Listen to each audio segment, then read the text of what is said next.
I did. And it wasn't because it was disappointing, it's because I knew I wouldn't play it. Because I had so much going on anyway.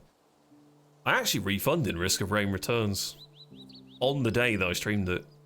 And it's not because it's bad, so it's not disappointing. I'm just going down the train of thought of refunding. I refunded it because I knew I had loads of other stuff to play.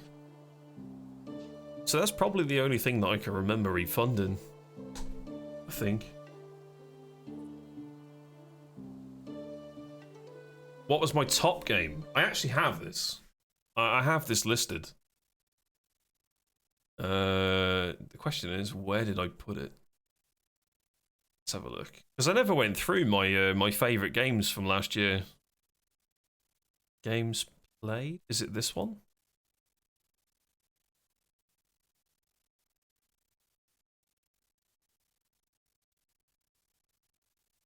Top 10 games 2023. Here's my list from last year. So I'll put it on the other screen so I can get the music back for the game. I've got these in some kind of order. I kind of put it together. Pong, and pong, I found pong, it. pong, pong, pong, pong, sun, sun, sun, sun. Thanks, Brian. I found it very difficult to kind of have a top game. But here are the 10 games that I can't scroll. I put audio persistent. Play in background. Thank you. Perfect. I can bring this over onto here and read it. Good. So, games that I played last year, I played loads. It was the first year that I opened up my business email to publishers. It's the first year that I signed up to a bunch of publishing in key sites to try and get my channel a bit more exposure so I could play more stuff here without me having to actually buy it, because games are expensive, and with the very little income that the channel makes, that income does not stretch anywhere near buying like a blockbuster game when it comes out. It helps with bills, it helps with food, it's my income at the end of the day.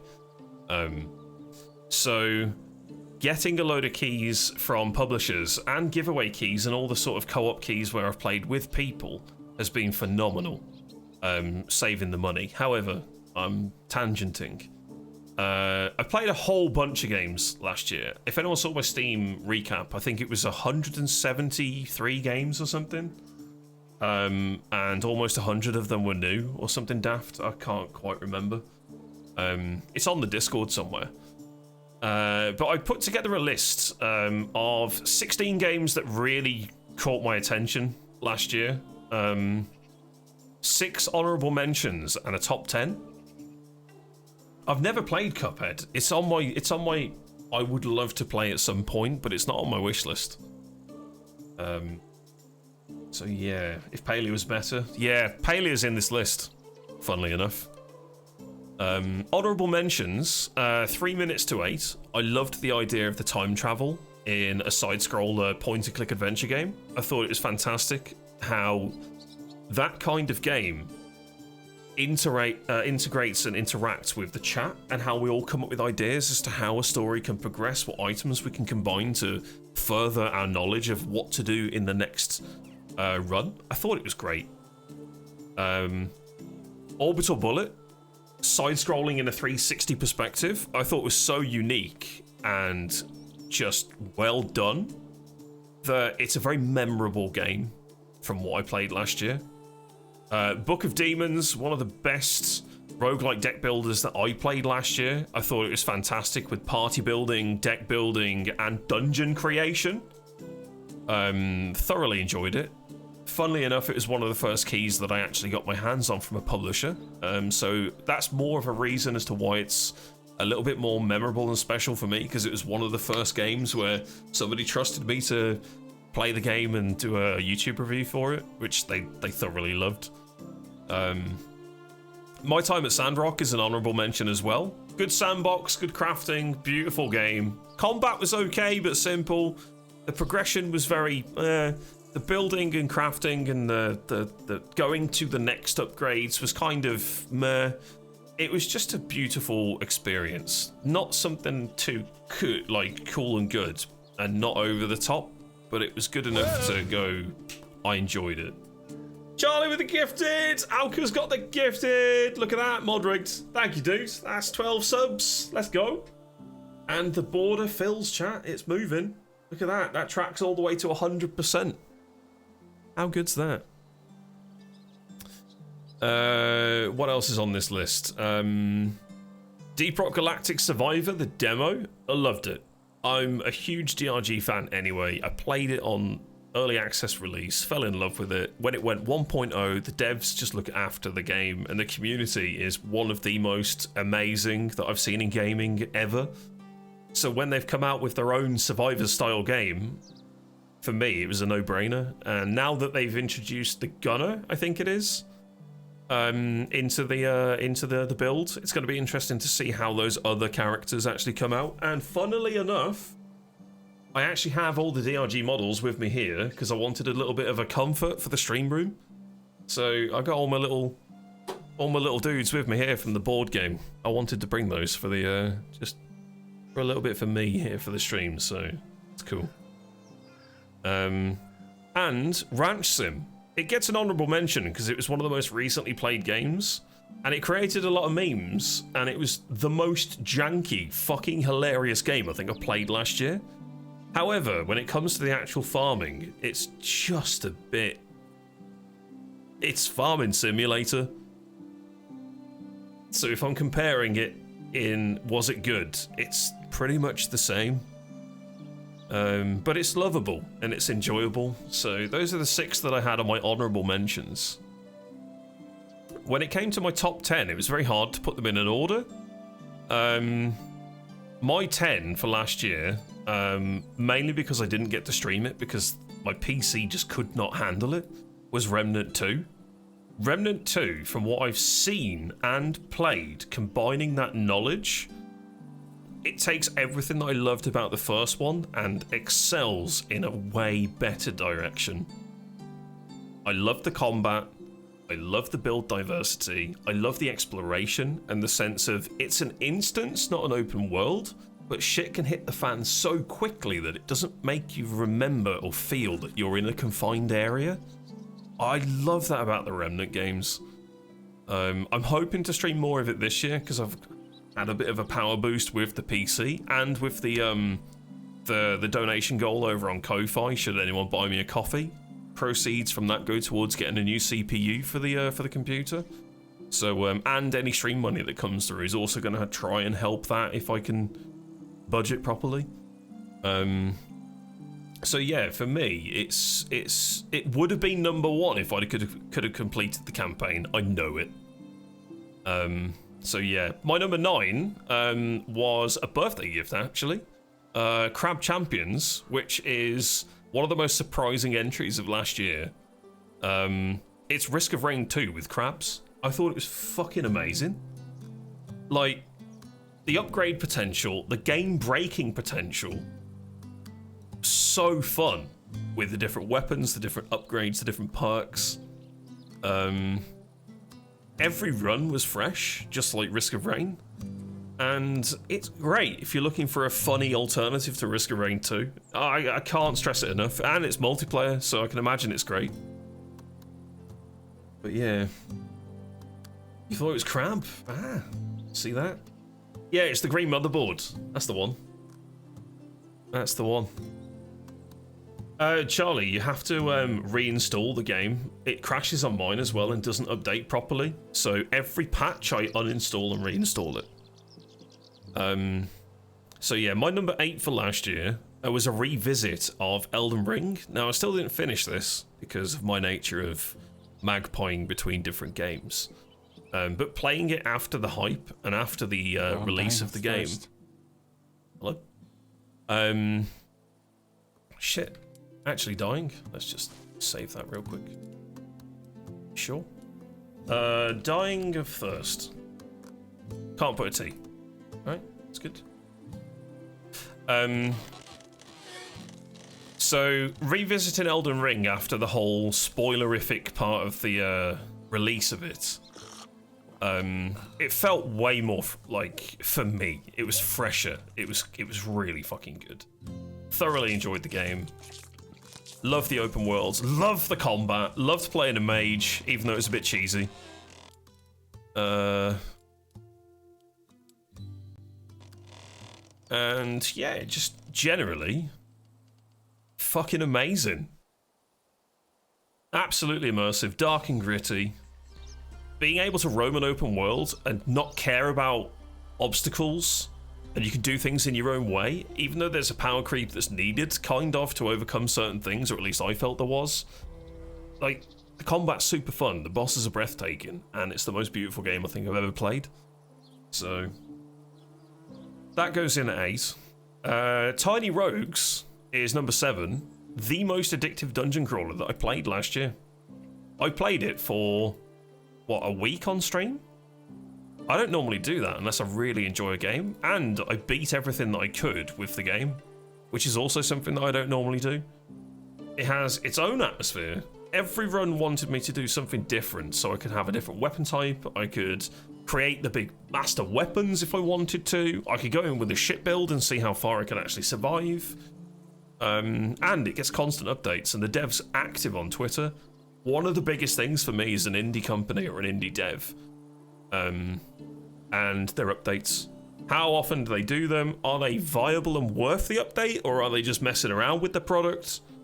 And transparency with their community. So that's a big number 7 for me. Big number 7. Number 6, Forgive Me Father 2. I never played the first one, but when I was given the chance to do a sponsored segment for Forgive Me Father 2, playing that game is Boomer Shooter done in 2023. Graphically, it's fucking incredible. The gunplay felt great. It was a big throwback for me to when I first gamed and I played games like Doom or Quake or anything of that sort of box room natured, go through a little bit of a labyrinth of linearity. Fun, frantic, and just incredible. Loved it. Number 5, went with Kena, Bridge of Spirits, one of the nicest story games that I played last year. Combat was fun, the boss fights were very intense. Little areas to explore, but I just loved the story and the puzzle nature of the game. I thought it was breathtaking. Really good fun. And it's one of the only full playthroughs that I actually done in a very long time. So if you want to see that, it's over on YouTube. Go check that out. Number 4 for me, Palia hits the list. Like the MMO sandbox resource gathering game is what I've got it noted as here. It's online, it's do whatever you want, and it's just farm stuff and make with stuff. It was fun with friends, it had Stardew-like goals, and it's a great start of the game, but I'm disappointed that there wasn't more, considering that what they said was a closed and into open beta actually became the free-to-play model just to get the game out there, which I think is kind of wrong. I think they've done it a bit wrongy there because they lost a lot of their players after about 3 or 4 weeks because there was nothing to do. So it's a bit wishy-washy. It's not released, but it kind of is, and I don't like that. So I hope Palia gets some much love and the TLC that it deserves this year.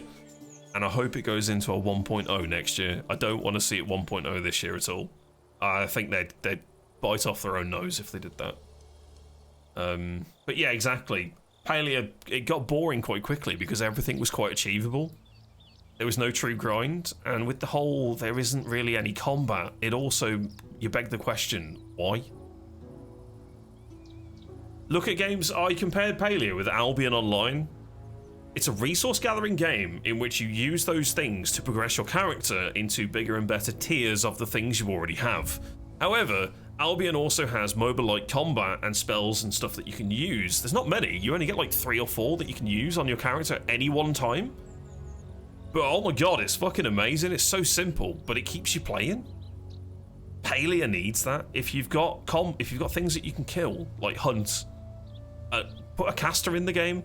Instead of using a bow and arrow all the time, have them using a wand, have them using like magic missiles or something.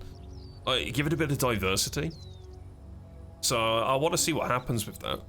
But it does hit number 4 because, again, these are very loosely placed with numbering, but I really thoroughly enjoyed playing that game with the community, whether it was on stream or off stream. The challenge to get items of rarity in that game before anyone. So me trying to get the green pearl, or I think Devil was after a fish that he couldn't get for a while. I know that Toasty was trying to get something as well. Like, we all had this cloves, man. But it was this, you know, this little community competition of, I got that first try. Whereas others are like, fuck, I'm on like cast 600 of trying to catch this fish. That's where a game excels. Community. But it didn't have the content to really back it up, so. Yes, that's another thing as well for now, so I completely agree. Open beta with cosmetics is very scary. To me, it means we haven't quite got the funds to finish our game, which is totally fine, but we need help from the community. Why not just put it into a statement of, we need to fund the next iteration of the game, buy a battle pass for $4.99 and get cosmetics that you can unlock whilst you're playing instead of a cash shop. I wouldn't mind that as much. It's kind of why I'm tolerant with Overwatch with their battle pass, and I'll buy it because I know that I can, if I'm buying it, I'm time sinking into the game anyway, and I get things for what I've purchased. But a free game that has lots of cosmetics and you don't really see much being kind of thrown into the game to really give it substance, it's kind of a bit, yeah, supportive pack style, yeah. I wouldn't mind that, but an actual cash shop cosmetics is kind of sketchy, man. I'm not, I don't know, I'm not a big fan of it. But yeah, Palia. Number 3 for me, loosely, Small Lands, Survive the Wilds. Great survival game. Boss fights are shit, but a great survival game. All bosses are tank and spank, but I can overlook that because the world was engaging. All the bug types were fantastic. It makes me want to play Grounded. Is that a good thing? I don't know. But I thought progression was fantastic. I thought the graphics and the actual intricacies of the details were done so beautifully. And as a solo experience in a survival game, I actually really fucking enjoyed it. And I completed it. Like, that game co-op with more development is going to look so bloody good. Could be a survival game that really, it ages well. Just needs a little bit of work on the bosses. I feel like telegraphed attacks would be good. Some sort of non-tank and spank. So get to a percentage. Maybe the beetles kind of like charge at you and disperse, or they become, I don't know, enraged and go on a thrashing episode where you have to switch to a ranged attack instead of going in melee. Because you could just stand there and take a beating and kill it still. Because the potions and the food regen outweighs the output of the damage of the bosses. And there's no mechanics to put fear into you as to whether you can commit into a fight. You can just potion, stab, stab, stab, potion, stab, stab, stab, get the loot. So I feel like it needs some kind of mechanical rework with them. The promising factor in that game is the update with the new endgame, which I won't go into too much for those of you that want to play it by yourself, but there are creatures that are added into the game later that have more of a mechanical intricacy, and that intrigued me. But by that point in my playthrough, I was already done. So to take elements of that and smooth it out across the earlier parts of the game would be phenomenal. I see a very, very promising angle with what they were doing. So I hope it kind of back translates a little bit. Could be phenomenal, to be honest. So yeah.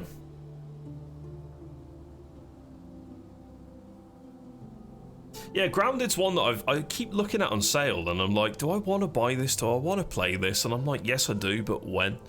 And I know that it will take a month of really playing it So maybe I'll do a co-op playthrough around my birthday. That could be interesting.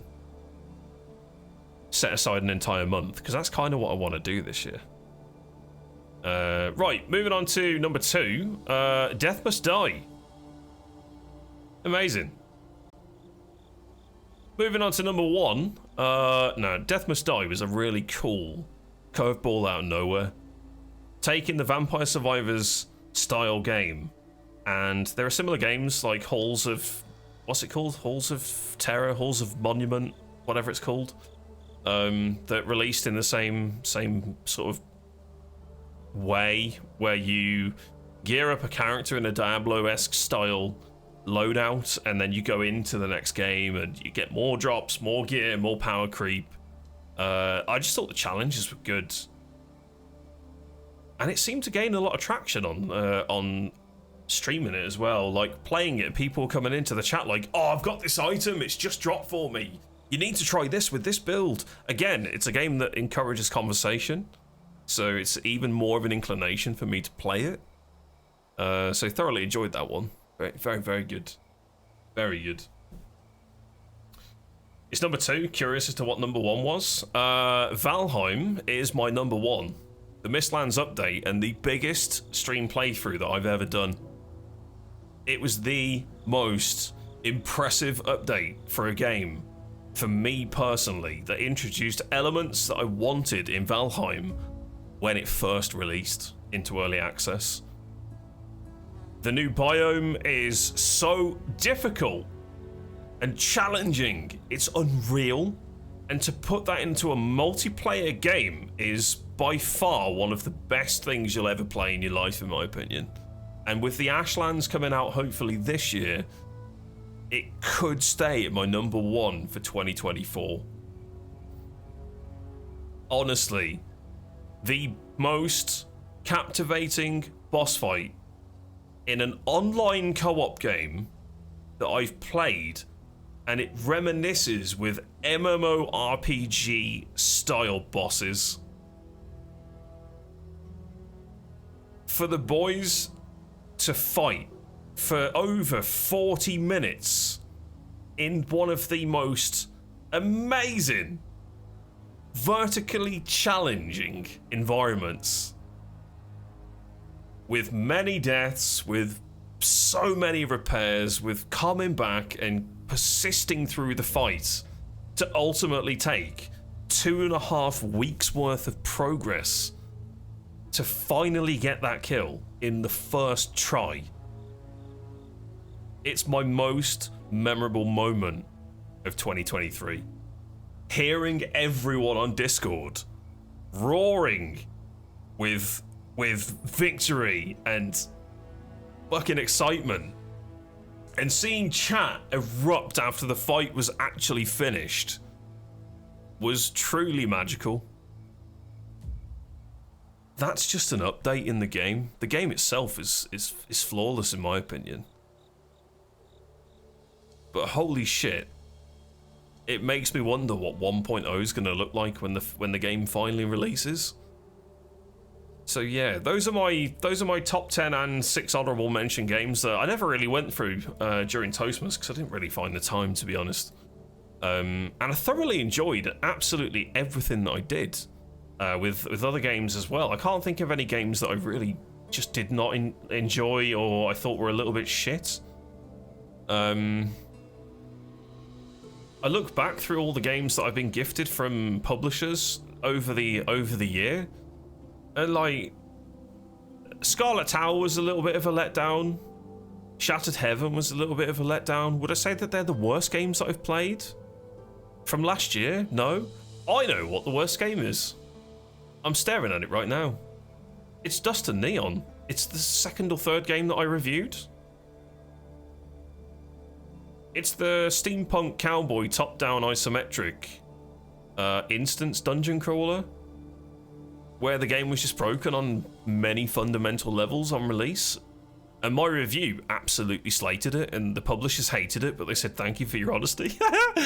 It's the hardest conversation I've had with anyone that I've never physically like interacted with. Like, I'm in emails saying like, you're not gonna like what I've done.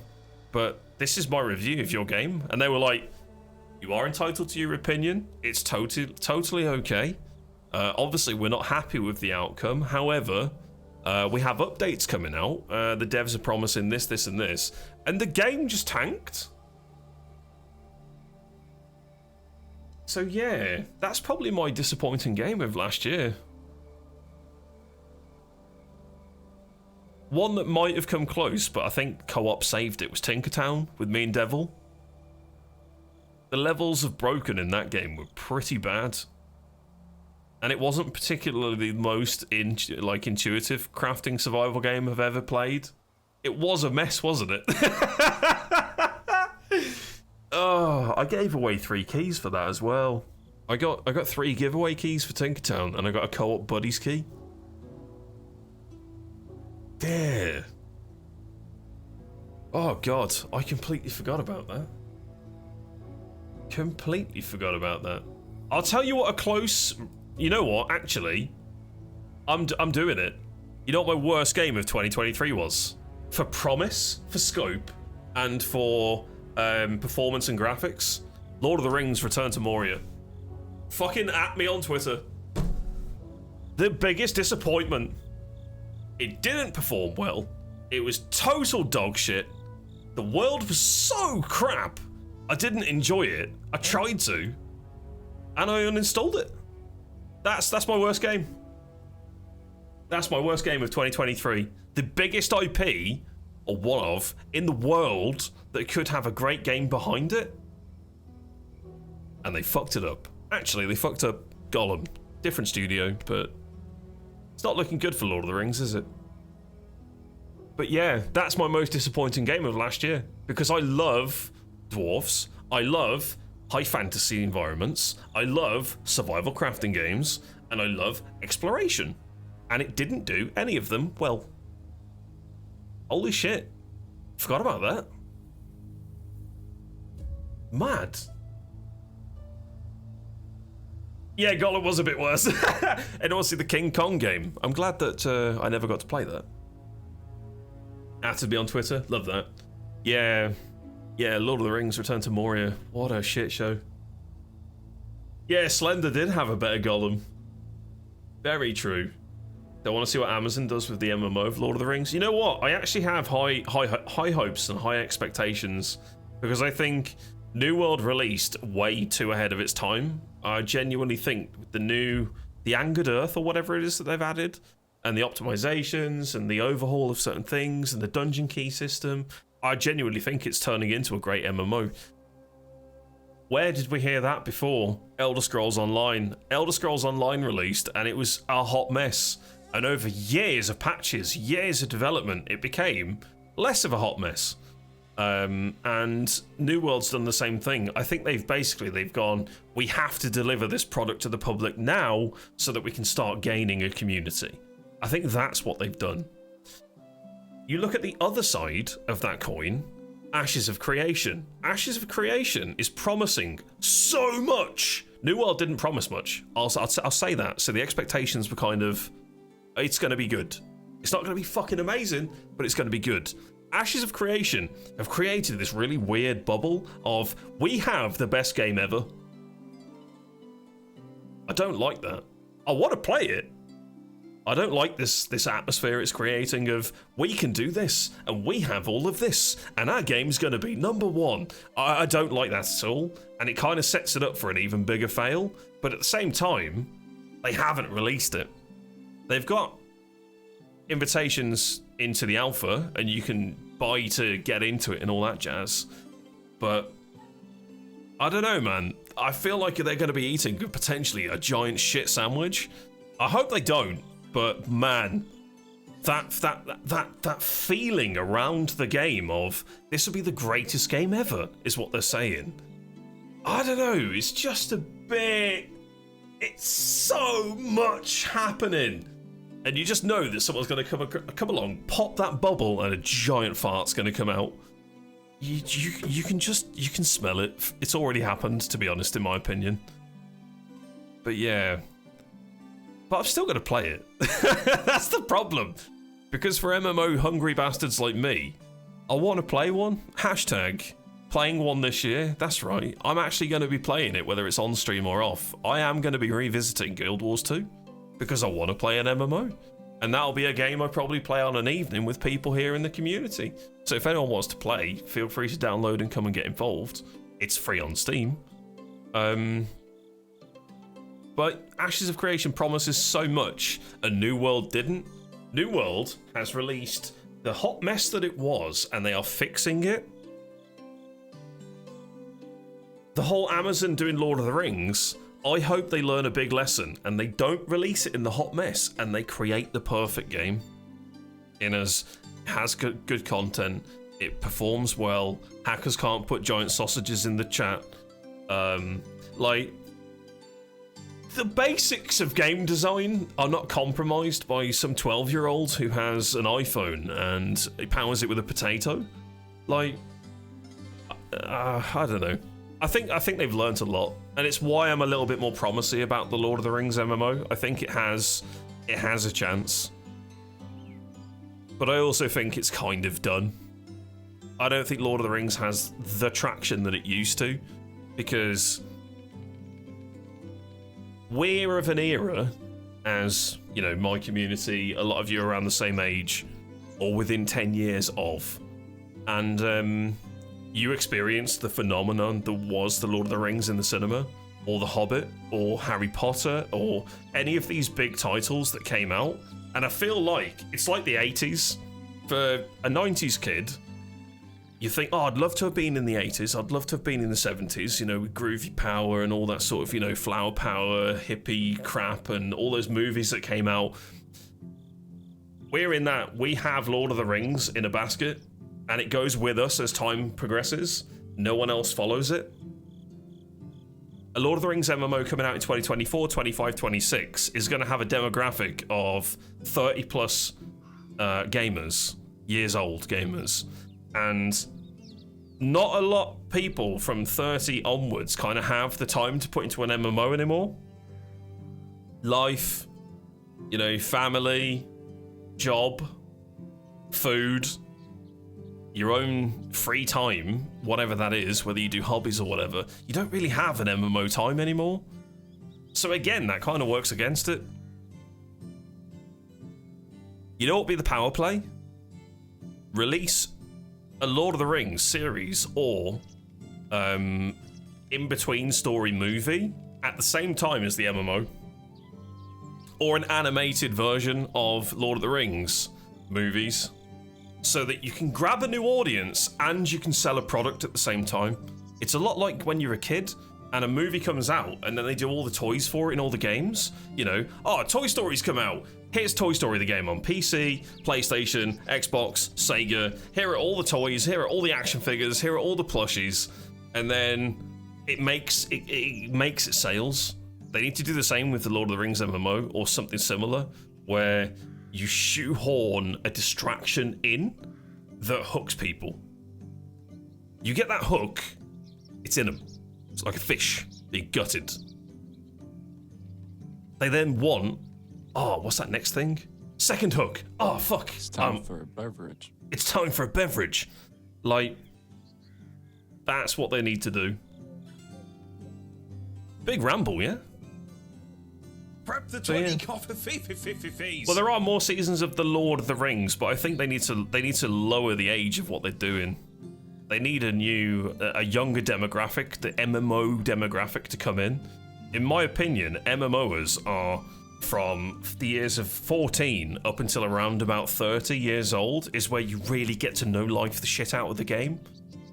Once you've hit level 30 IRL, you've got other quests that you're doing. You've got different side stories you get involved in, whether you like it or not. Like, sometimes it's just like this game. You get to the end game, you get a wife, and you've suddenly got kids. Whose kids are they? You don't know, but you still look after them. You still have their quests to fulfill. You know, you've got to take them to the dentist. You got to get the haircut. Maybe they need some new shoes. Immediately, your battle pass. It's life. You know. Yeah. And, as Fernanda said, which you're very, very accurate with, the attention span of a human being is terrible these days. Absolutely terrible. Are we dying of thirst? I think we are. Like, creating content and doing stuff, if you're not in a 3-second video, you've lost a viewer. It's as straightforward as that, unfortunately. Like, scroll, scroll, scroll, scroll, scroll, ooh, scroll, scroll, ooh, ooh, scroll, scroll, heart. Like, that's life, unfortunately. And I think it's a big contributing factor to how I've approached games over the last 2 years of streaming. Like, I play something for like an hour, and then I'm like, I'm done. I'm going to go play something that I'm used to. So, yeah, mad. Oh, don't worry about it, Sneaker. I dropped a save. Because I know that if I go on a ramble, it's a long one. Also, if you're here on YouTube and you've listened through all of that ramble, thanks. Subscribe and come watch on Twitch. And if you're not here on YouTube and you're watching this short, stop scrolling and come fucking watch some stuff live on the internet, yeah? Gods! Attention span of a potato. Do I look like I give a shit? That's staying in. I'll put that up as a short for tomorrow. Fuck it. We'll be on hashtag trending for you page. Bloody algorithm. Right. When did we get birch trees? Interesting. We've unlocked alchemy, chat. That happened whilst I was doing my top 10 list of games I'm never playing again. Healing, healing. Ah, instant healing. Interesting. 85 HP or health per second. So how do I get these? First of all, let's go... survival knowledge. Sure. Technology. Where's the thing to do with potions?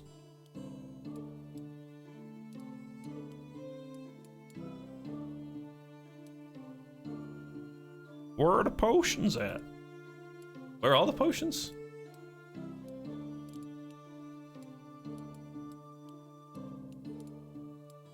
Market stall. What the fuck? How do I unlock the potions? Didn't I see it earlier?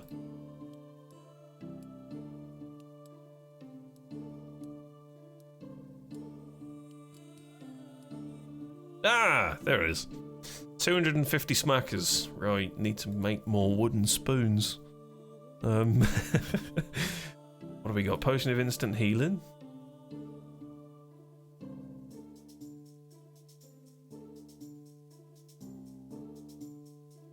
Okay, so it's 250 per potion. Is pretty mad. All right. Here's what we're gonna do. I am gonna go and get some fresh air because I need another drink. So let's do that. Let's just keep the game here. I'll take a quick break and we're going to. That's coffee everywhere.